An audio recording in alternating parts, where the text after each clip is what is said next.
Well, good morning, ladies and gentlemen, and welcome to Grumman Pilot's YouTube channel. And today, after the discussion on the Grumman gang, we're looking at exhaust bead clamps. Used to be able to buy halves, two halves make a hole, but now they have a different way of doing it. They're pushing, so let's talk about it. Hit the like button and hit the notify to stay current with our content.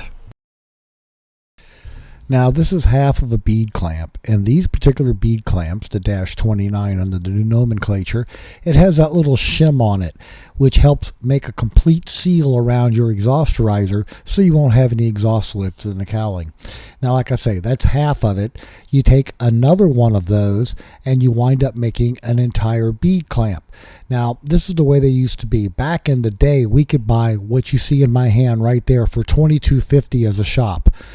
But now they're $89.95 for the two, but they also now come with all the hardware, the 4AN bolts, the 4 Castle lock nuts, and 4 AN 960 washers. So that's what you get in the exhaust bead riser kit today.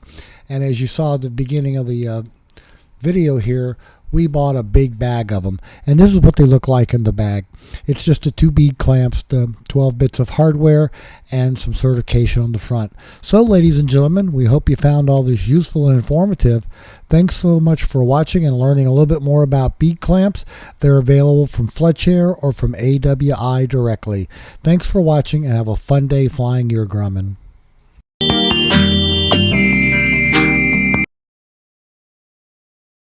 You know, forget buying expensive toys for your kittens and cats.